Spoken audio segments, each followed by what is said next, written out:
9 বছরের বালক দাঁড়ায় বলে, বাদশাহ যদি অনুমতি দেন আমি আপনার প্রশ্নের জবাব দিব।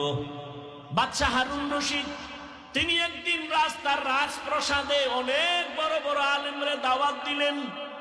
উলামায়ে কেরামের কাফেলা চলে আসলেন হারুন রশিদের রাজপ্রাসাদে, সুন্দর মেহমানের আপ্যায়নের ব্যবস্থা করলেন।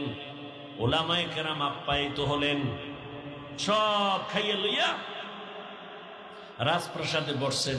বাদশাহ হারুন রশিদ শুধু রাষ্ট্রের নেতা না, আল্লাহর প্রিয় একজন বুজুর্গ মান্দা। তো আলেম জিগায়, এই হুজুরেরা কেমন খাইলেন? আলহামদুলিল্লাহ। মেহমানদারি ঠিকঠাক হয়েছে? বলে আলহামদুলিল্লাহ। তো আপনাদের ডাকছি, জিগাইবেন না কেন ডাকছি? জি বাদশাহ মহারাজ, কেন ডাকছেন? কয় বেশি আমার একটা জিনিস জানার জন্য ডাকছি। কি?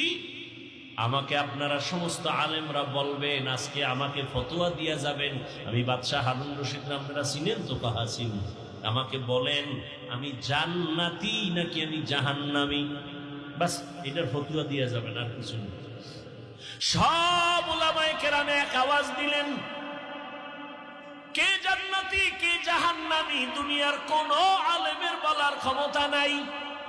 হ্যাঁ, এতটুকু বলা যাবে, আপনি ভালো কাজ করেন তো জান্নাতের পথে আছেন, জান্নাতি বলা যাবে না। আপনি অন্যায় করেন বলা যাবে জাহান্নামের পথে আছেন, কিন্তু জাহান্নামী বলা যাবে না। বাদশাহ হারুন রশিদ মজাক করে, কথা আমরা খাওয়াই হইল কি? দুঃখ, সমাধান পেলাম না। বিদায় দিবেন ভাব। ঠিক এমন সময় উলামায়ে কেরামের মজলিসে একেবারে পেছন থেকে 9 বছরের একটা বালক দাঁড়ায় গেল। বালক দাঁড়ায় বলে, বাদশাহ বেয়াদবি যদি ক্ষমা করে দেন আপনার প্রশ্নের জবাবটা আমি দিব। 9 বছরের বালক দাঁড়ায় বলে, বাদশাহ যদি অনুমতি দেন আমি আপনার প্রশ্নের জবাব দিব।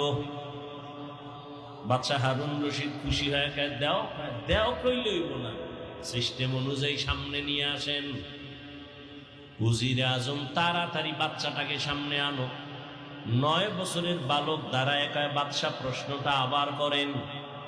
প্রশ্ন হলো, আমি হারুন রশিদ জান্নাতি না জাহান্নামী?